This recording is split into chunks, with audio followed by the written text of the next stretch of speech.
जैसा कि पिछले वीडियो में आप सबको पहले ही सूचना दे दी गई थी, हमारे फाउंडेशन बैच जो स्टार्ट हो रहा है उसमें 1857 की क्रांति लेकर हम अगले वीडियो में शामिल होंगे, आपके सामने हाजिर होंगे।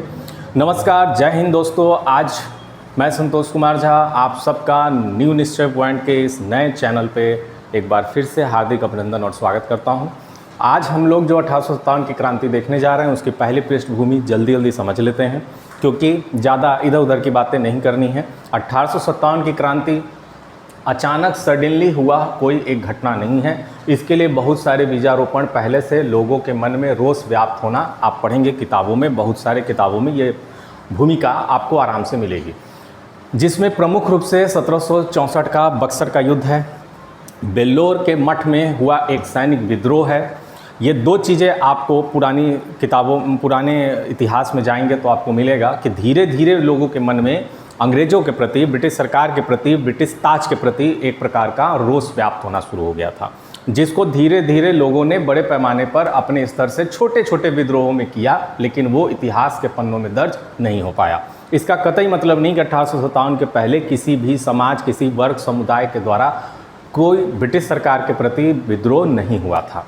छोटे छोटे विद्रोहों का सामना लेकिन ब्रिटिश सरकार अपने तरीके से उन्हें कुचलने में कामयाब होती गई, इसलिए वो इतिहास के पन्नों पर नहीं दिखा। दूसरा, आज के टॉपिक में हम लोग आज के इस 1857 के क्लास में, पहले क्लास में भूमिका, इंट्रोडक्शन और 1857 के स्वरूप, 1857 पे लिखी हुई प्रमुख पुस्तकें, ये महत्वपूर्ण बिंदुओं पर चर्चा करेंगे। पार्ट 1 है ये। नेक्स्ट वीडियो में हम प्रयास करेंगे कि इसको और आगे बढ़ाने का, 3-4 वीडियो में ये पूरी तरह से ख़त्म होगा, क्योंकि ये बीपीएससी आरओ के लिए बहुत ही महत्वपूर्ण है और डिटेल में कूट वाले प्रश्न से बनते हैं, इसलिए ज़्यादा तेज़ी से इसे जल्दी करके पढ़ने की कोई आवश्यकता नहीं है।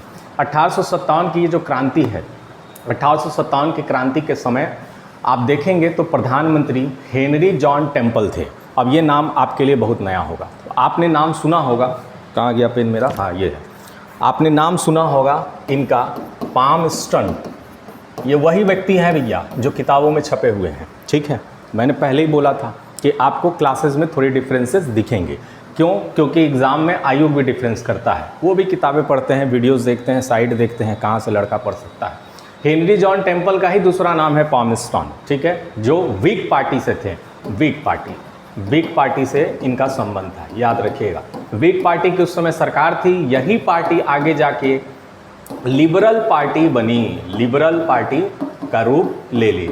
आप जब 1946 पढ़ेंगे, 1945-46 जब भारत छोड़ो आंदोलन के बाद ब्रिटिश सरकार भारत छोड़ के जाएगी, इटली की सरकार आप पढ़ेंगे, चर्चिल की सरकार से चेंज होकर इटली की सरकार बनेगी, तो वहाँ पर आपको ये दोनों पार्टियाँ देखने को मिलेंगी।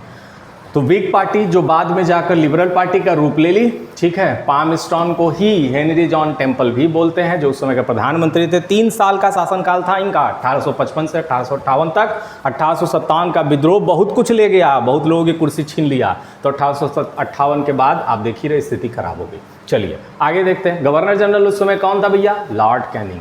लॉर्ड कैनिंग उस समय गवर्नर जनरल था, प्रथम वायसराय भी था। क्यों भैया? क्योंकि 1857 के बाद एक एक्ट आया 1858 का, भारत सरकार अधिनियम, भारत शासन अधिनियम, जो भी आप पढ़ते हैं, जिसमें ईस्ट इंडिया कंपनी की बोरिया बिस्तर पूरी तरह बंद गई, चले गए। तो उस समय जब ये आया था तो इसमें प्रमुख रूप से एक पद, 2 चीज़ें जाननी है आपको इसमें 1858 वाले में, थोड़ा सा बता दे रहे हैं यहीं पर। 1858 का जो अधिनियम आया है, उस 1858 के अधिनियम में गवर्नर जनरल का पद बदल के भारत का वायसराय पद हो गया। लॉर्ड कैनिंग प्रथम वायसराय बन गए। उसके बाद भारत का सचिव, एक नया पद सृजित हुआ। भारत का सचिव एक नया पद सृजित हुआ, और इस नए पद पर बैठने वाला व्यक्ति था लॉर्ड स्टैनली। लॉर्ड स्टैनली, ये भी याद रखिएगा, भारत का सचिव का पहला पद पर बैठने वाला पहला व्यक्ति आपके सामने। तो ये दोनों चीज़ याद रखना। और भी 1858 में बहुत सारी चीज़ें थी। आधिपत्य चला गया, पूरी तरह से शासन हाथ में चला गया किटे ब्रिटिश ताज के अधीन। कौन थी? महारानी विक्टोरिया। चलिए आगे इसमें 1858 पढ़ेंगे तो समझ में आएगा। अब ये चीज़ें हम आपको बता दिए। विपक्ष का नेता कौन था उस समय जब ये क्रांति हुई? विपक्ष का नेता था बेंजामिन डिज़रायली। यही व्यक्ति है, अभी हो सकता है मैंने लिखा हो इसके बाद की स्लाइड में, क्योंकि देखिए लिख कर पढ़ाने में थोड़ी सी एक फ़ायदा मुझे भी समझ में आ रही है, लेकिन पीपीटी बना के नहीं, वहाँ पे थोड़ा माइंड ब्रॉड नहीं हो पाता है, माइंड संकीर्ण हो जाता है। जितनी चीज़ें सामने दिखती है उतनी बतानी पड़ती है, उससे ज़्यादा आप खोजने में थोड़ा सा खुद भी लगने लगता है कि बहुत ज़्यादा इसी पे पीपीटी पे लिखा जा रहा है, बहुत सारा ज़्यादा बच्चों को दिक्कत हो रही हो, अभ्यर्थियों को दिक्कत हो रही हो, इसलिए अपने से लिख के आदत है हम लोग का पढ़ाने का, तो हम पहले से थोड़ा सा अपने से लिख के और थोड़ी थोड़ी चीज़ें एक्स्ट्रा में जो छूटी है वो बताते चल रहे हैं।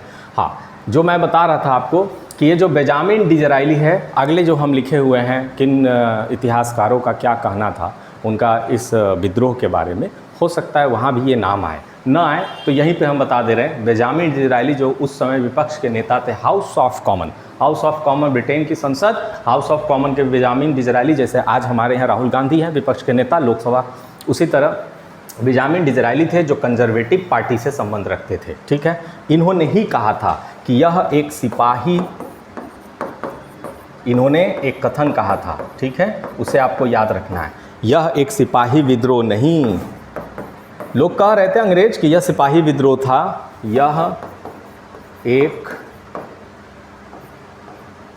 एक सिपाही विद्रोह नहीं बल्कि क्या था, राष्ट्रीय विद्रोह था भैया, राष्ट्रीय विद्रोह। विपक्ष का नेता का कहना है वहाँ पर, लेकिन अंग्रेज इतिहासकार मानने के लिए तैयार नहीं थे। बहुत सारे इतिहासकार हैं ऐसे जो इसको मानने के लिए तैयार नहीं थे। ठीक है, तो ये हमारी भूमिका रही, जो 1857 की क्रांति के समय परिस्थिति क्या था, कौन किस पद पे बैठा था, कहाँ पर कौन क्या कर रहा था, उसके बारे में हमने आपको बता दिया। अब 1857 की क्रांति से थोड़ा सा हम जुड़े हुए चीज़ों को देखेंगे, जिसमें सबसे पहले हम लोग देखेंगे 1857 के विद्रोह का स्वरूप। अब देखो भैया, के Malleson, Trevelyan sir John, Lawrence सीले और सर अय्यम अहमद खां, देखिए हम खां छोड़ दिए हैं, लिख दे रहे हैं, सर अय्यम अहमद खां, ठीक है, ये दीवानी के कोई काम कर रहे थे तो इनका थोड़ा सा चश्मा अंग्रेज़ों के ही हिसाब से चलता था।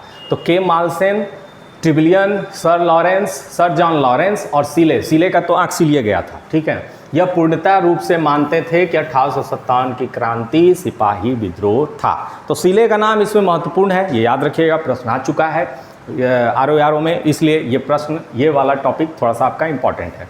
उसके बाद देख रहे हैं भैया, देखिए ईश्वर जी ने बुद्धि दी थी, भगवान ने इनको थोड़ी क्षमता दे दी, ईश्वरी प्रसाद को, इसलिए इन्होंने यह कहा कि यह स्वतंत्रता संग्राम था। इस प्रकार से आप याद कर लीजिए, ईश्वरी प्रसाद का यह वक्तव्य था, यह मानना था, यह स्वतंत्रता संग्राम था। यह का मतलब 1857 का विद्रोह स्वतंत्रता संग्राम था। मिस्टर KSB चौधरी ये जो कह रहे हैं, ये भी प्रश्न आ चुका है, स्टार बना हुआ है भैया इस पर, यह सामंतवादी प्रतिक्रिया थी, इनका कहना था, बड़े बड़े पदों पर बैठने वाले सामंतों के द्वारा की गई घटना थी। अब अपनी अपनी सोच है, अपना अपना विचार है। अब इसका बाद भी हम आपको बताएंगे कि इतनी विभिन्नता क्यों है लोगों में, क्यों एक आज के समय कोई एक दो घटनाएं घटती है तो दो चार तरह के ही प्रतिक्रिया, दो चार तरह के ही विचार आते हैं, लेकिन इतने विचारों का कारण क्या है वो भी हम अभी आपको बताते हैं। डॉक्टर रामविलास शर्मा का कहना था यह जन क्रांति थी। ठीक है, ये सारी चीज़ें आपको याद करनी पड़ेगी, याद करना तो जरूरी है। यह रामविलास शर्मा के द्वारा कहा गया है, यह जन क्रांति थी। अशोक मेहता, जो कि आपके आगे भी आप पढ़ेंगे, यह राष्ट्रीय विद्रोह इन्होंने कहा था। अशोक मेहता ने कहा था यह राष्ट्रीय विद्रोह है, और अशोक मेहता ने ही द्विस्तरीय पंचायती राज व्यवस्था दी थी। आगे आप पढ़ेंगे। ठीक है, जेम्स आउट्रम, डब्ल्यू टेलर, ये दो व्यक्ति हैं, जेम्स आउट्रम और डब्ल्यू टेलर। हिंदू मुस्लिम षड्यंत्र, इन्होंने कहा था कि 1857 हिंदू मुस्लिम षड्यंत्र था, मतलब हिंदू और मुस्लिमों ने मिलकर ब्रिटिश सरकार के खिलाफ षड्यंत्र किया था। ये जेम्स आउट्रम और डब्ल्यू टेलर का कहना है। इससे अगर देखेंगे विरोधाभास में तो एक चीज़ निकलता है कि यहाँ हिंदू मुस्लिम एकता को ये लोग कम से कम माने, तो हिंदू मुस्लिम एकता, क्योंकि भैया जब ये कह रहे हैं हिंदू मुस्लिम षड्यंत्र था, तो जब हिंदू मुस्लिम एक होंगे तभी ना षड्यंत्र करेंगे। LR रीस, इनके द्वारा कहा गया कि ईसाइयों के विरुद्ध धर्म युद्ध था। हाँ, तुम तो भारत में आए और भारत के ही धर्म तुम्हारा था, ये ईसाइयों के विरुद्ध धर्म युद्ध था, मतलब ईसाई जो यहाँ रह रहे थे उनके विरुद्ध 1857 धर्म युद्ध था। क्योंकि आप जब पढ़ेंगे तो आपको लगता है कि अपने धर्म को लेकर मंगल पांडे ने कहा था कि मैं हिंदू धर्म का हूँ, ब्राह्मण जाति का हूँ, इसलिए मैं इस चर्बी का प्रयोग नहीं करूँगा, तो इन्होंने अपने धर्म से उसको जोड़ा। Sir J.K. श्वेतों के विरुद्ध काले लोगों का संघर्ष, देखो भैया ये हम सफ़ेद में लिखे हैं, ठीक है, काला व्यक्ति K, श्वेतों के विरुद्ध काले लोगों का संघर्ष, तो ऐसे ही नाम याद कर लो, सर J.K. ऑप्शन में रहे, और श्वेतों सफ़ेद से मैंने लिखा है K सफ़ेद, काला सफ़ेद, इस तरह याद कर लो, श्वेतों के विरुद्ध काले लोगों का संघर्ष। ठीक है, तो ये प्रमुख लोग हैं जो 1857 के विद्रोह के प्रति अपना क्या स्वरूप रखे हैं उसके बारे में है। और कुछ पॉइंट और बचा, देखते हैं। श्रीमती कूपलैंड, ठीक है, इनके साथ एक और व्यक्ति था, देखिए हम नाम भूल रहे हैं, रॉबर्ट्स की कुछ नाम था सामने उसके। श्रीमती कूपलैंड, मुस्लिम विद्रोह कहा इसे। अब चलो भैया, हिंदू तो गायब हो गया, मुस्लिम विद्रोह था, इन्होंने कह दिया कूपलैंड ने। अब कहाँ से इनको कूपलैंड में को दिखा, कौन से कुएं वाला लैंड दिखा कि मुस्लिम विद्रोह हो गया? ये 1857 की क्रांति। हीरो आदमी है मंगल पांडे। चलिए, टी.आर. होम्स, सभ्यता एवं बर्बरता का संघर्ष। होम्स घर में बैठे बैठे आदमी क्या देख रहा है? सभ्यता और बर्बरता का संघर्ष। अंग्रेज अपने आप को सभ्य मानते थे, हमें बर्बरता वाले मानते थे। हमारे पास जीवन जीने की शैली नहीं थी, अंग्रेज ऐसा मानते थे। इसलिए इनका कहना है कि टी.आर. होम्स सभ्यता एवं बर्बरता का संघर्ष था आपस में। ठीक है, आइए मज़ेदार कमेंट वीर सावरकर और पट्टाभी सीतारमैया का है। यह सुनियोजित स्वतंत्रता संग्राम था, पूरी प्लानिंग के साथ इनका मानना है। लेकिन असफलता कारण में आप पढ़ेंगे कि हमारा ये 1857 के सफलता न होने का, 1857 की क्रांति को सफलता न मिलने का एक कारण ये भी था कि हमारे पास सुयोजित तरीके से रणनीति नहीं थी, लोगों में एकता नहीं थी। जो नेतृत्व करता थे आपस में बहुत ही ज़्यादा मतभेद था, एक दूसरे के प्रति जो भी सोच थी खुद ही आगे बढ़ के सब कुछ करना, मतलब एक रणनीति का अभाव था। वीर सावरकर, पट्टाभी सीतारमैया सुनियोजित स्वतंत्रता संग्राम कहते हैं। ठीक है, पट्टाभी सीतारमैया कौन है भैया? त्रिपुरी अधिवेशन, याद होगा तो याद होगा, बच्चे पढ़े होंगे जो। त्रिपुरी अधिवेशन 1939, पट्टाभी सीतारमैया चुनाव हार जाते हैं। किससे? सुभाष चंद्र बोस से। सुभाष चंद्र बोस से चुनाव हार जाते हैं। कौन सा चुनाव? आईएनसी, इंडियन नेशनल कांग्रेस के अधिवेशन में, त्रिपुरी अधिवेशन में जो अध्यक्ष पद का चुनाव होता है उसे पट्टाभी सीतारमैया हार जाते हैं। किससे? सुभाष चंद्र बोस से। सुभाष चंद्र बोस से हारने के बाद गांधी जी का वक्तव्य आता है कि यह पट्टाभी की हार नहीं है, सीतारमैया की हार नहीं है, मेरी हार है। गुस्सा हो जाते हैं कौन? बोस। और बोस इस्तीफा दे देते हैं। और इसी के बाद तो आपको पता ही है क्या होता है कहानी। फिर ये यहाँ से निकलते हैं, जापान जाते हैं, फिर बहुत सारा घटना घटता है, आज़ाद हिंद फौज आता है, बहुत सारी चीज़ें हैं, पढ़ेंगे उसको। तो पट्टाभी सीतारमैया त्रिपुरी अधिवेशन से है। हाँ, एक बार जाके प्रश्न पूछ दिया था कि त्रिपुरी अधिवेशन में सुभाष चंद्र बोस के इस्तीफा देने के बाद, पट्टाभी सीतारमैया हारे, सुभाष चंद्र बोस के इस्तीफा देने के बाद अध्यक्ष पद पे कौन बना? तो डॉक्टर राजेंद्र प्रसाद। ये याद रखिएगा, इन दोनों की लड़ाई में राजेंद्र प्रसाद जी अध्यक्ष हो गए हैं। ठीक है, यहाँ पे ये भी याद रखिएगा। दूसरी बात एक और, इनसे संबंधित, पट्टाभी सीतारमैया से संबंधित एक वक्तव्य और है। पट्टाभी सीतारमैया, जहाँ तक मुझे याद आ रहा है, पट्टाभी सीतारमैया एमपी के, मध्य प्रदेश के, स्वतंत्रता के बाद मध्य प्रदेश के प्रथम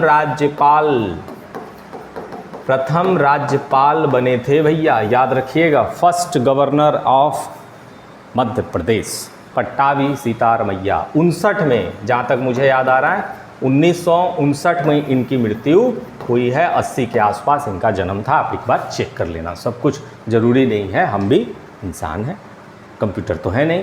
तो मध्य प्रदेश के प्रथम राज्यपाल। और दूसरी एक बात और, इनकी एक पत्रिका थी, ठीक है, जन्मभूमि एक पत्रिका थी। और ये पत्रिका अंग्रेजी में निकलती थी भैया, जो कि बड़ी कठिन थी उस भारतीयों की।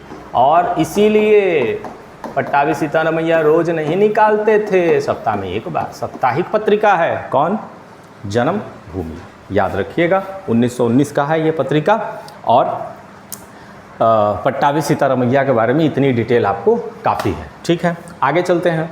और आगे नहीं, मतलब पीछे चलते हैं, हमारे स्लाइड में पीछे है।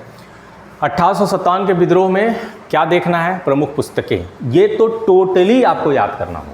ठीक है, इसमें मेरे किसी प्रकार के बकैती का कोई चांस नहीं है। प्रमुख पुस्तक कौन कौन? आर.सी. मजूमदार पहला, हाँ थोड़ा सा लंबा है। एक पुस्तक इनका और है इसी तरह से मिलती हुई, इसको हमने हटा दिया है। आर.सी. मजूमदार की द सिपाही mutiny and revolt of 1857।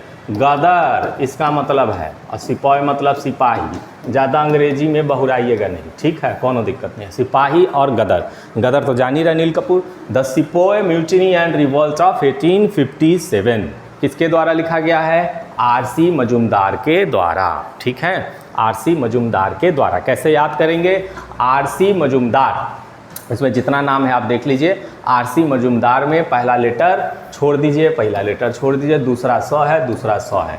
RC Majumdar, the sepoy mutiny and revolt of 1857। S N. Sen, ठीक है, 1857। देख लीजिए, ये बहुत छोटा नाम है। एस.एन. सेन 1857, सिर्फ 1857 इनके पुस्तकें का नाम है। S B. Chaudhuri, theories of Indian mutiny, theories of Indian mutinies. S B. Chaudhuri 3, theories Indian mutiny, ये तो प्रीपोजिशन हो गया ना अंग्रेजी में, ठीक है, तो इसको तो हटा ही सकते हैं। थ्योरीज ऑफ इंडियन म्यूटिनी किसके द्वारा? S.B.. Chaudhary.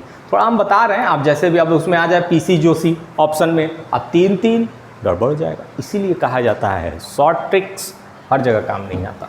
Eric Stokes, peasant and the Raj, peasant and the Raj, Eric Stoke का।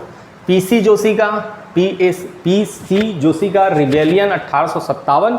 और वी.डी. सावरकर, सबसे इंपॉर्टेंट, देखिए हमने अलग कलर में इसको लिखा है, VD. Savarkar, Indian war of independence. सारी कथन इसी पुस्तक में कह दी गई। क्या? इंडियन वार ऑफ इंडिपेंडेंस, युद्ध के लिए, स्वतंत्रता के लिए युद्ध लड़ना, सीधी बात, वी.डी. सावरकर के द्वारा। Ashok Mehta, the great rebellion. Syed Ahmad Khan, देखिए, Asbab e Baghawat e Hind, the causes of Indian revolt. जहाँ तक हमें याद आ रहा है, ये पहली पुस्तक थी जो भारतीय भाषा में लिखी गई थी, प्रथम पुस्तक जो भारतीय भाषा में लिखी गई थी कि भारतीय लोग पढ़े इसको। ठीक है, ये भी याद रखिएगा। तो ये पुस्तकों के कुछ नाम थे जिनको आपको अच्छे तरीके से याद करना है। इसके अलावा बहुत सारे पुस्तक हैं, बहुत सारे नाम हैं। कुछ नाम तो ऐसे हैं जो कि सापेक्ष में देखेंगे तो अलग अलग तरीके से लोगों ने कहा है। किशोरी चंद्र मित्रा, मुंशी जीवनलाल, शंभू चंद्र मुखोपाध्याय, दुर्गादास बंदोपाध्याय, हरीशचंद्र मुखर्जी, ये सब विपरीत रूप से भारत में हुए इस घटना को, 1857 की क्रांति को स्वाधीनता संग्राम मानने के अगेंस्ट में थे। इसी तरह हमारे पास फौज उनकी भी है जो मानने वाले थे। बहुत सारे इतिहासकार ऐसे हैं जिन्होंने इसको नकारा था, जिन्होंने बहुत सारी जगहों पे आके बोला कि नहीं, ऐसा नहीं है। जो लोग ऐसा कह रहे हैं उनके से विपरीत जाके इन्होंने कहा, जिसमें सबसे भारी दामोदर बिनावर सावरकर थे, प्रथम स्वतंत्रता संग्राम इन्होंने ही कहा था। ठीक है, पटाभी सीतारामैया हो गए, सुरेंद्र नाथ सेन हो गए, डॉक्टर रमेश चंद्र मजूमदार हो गए, बहुत सारे लोग हैं। तो उतना डिटेल में जाने की ज़रूरत नहीं है। ये पुस्तक के नाम आपको याद कर लेने हैं, पुस्तक के नाम याद करके थोड़ी सी तैयारी करनी है। देखिए, इस समय जो क्लासेस हम आपको दे रहे हैं, जो भी ये वीडियोस आपको अवेलेबल करा रहे हैं, शुरुआत में थोड़ी हमारी भी अपनी समस्या है, उसको लेके हो सकता है 15 मिनट, 20 मिनट, 25 मिनट का ही वीडियो आपको मिल रहा हो, छोटा वीडियो मिल रहा हो। इसका कतई मतलब नहीं है कि प्रॉपर क्लास घंटे भर 45 मिनट 1 घंटे का वीडियो नहीं मिलेगा, ऐसा नहीं है। वो सारी चीज़ें आपको मिलेंगी। थोड़ी सी ये ऐसी टॉपिक है जिसका भूमिका आपके मन में बन जाए तो हम अगले दिन क्लास लेने आएँ तो आप भी थोड़े इंटरेस्ट से आज देखें कि किस प्रकार से चीज़ें आगे बढ़ेंगी। ठीक है, तो इससे पहले वाले वीडियो का कम से कम लास्ट वाली क्लिप देख लीजिएगा, जिसमें कि हमने हेडिंग्स डलवाए हैं, क्या क्या पढ़ना आवश्यक है। ठीक है, जो चीज़ें उसकी कौन कौन सी हेडिंग हो गई है वो आज आपको पता चल जाएगी। तो इतना तक प्रमुख पुस्तक और भारतीय 1857 की क्रांति का क्या स्वरूप था, किसका क्या विचार था, वो हमने पढ़ा और थोड़ी सी इसकी भूमिका पढ़ी। नेक्स्ट क्लास में हम फिर मिलेंगे और इसके आगे के जो टॉपिक्स, असफलता, कारण और किस प्रकार से लोगों के मन में क्या चल रहा था, हुआ क्या घटना 1857 में, किसे कहते हैं 1857 की क्रांति, मंगल पांडे का क्या रोल था, उस समय ब्रिटिश सरकार में सिपाहियों के बीच में क्या ऐसा हुआ, वो सारी चीज़ें, घटनाएं अगले वीडियो में जानने की कोशिश करेंगे। तब तक के लिए निरंतर रूप से अपने संघर्ष और अपनी तैयारी में लगे रहिए। जितना लंबा संघर्ष उतनी ऊंची कुर्सी। धन्यवाद, नमस्कार, फिर मिलते हैं।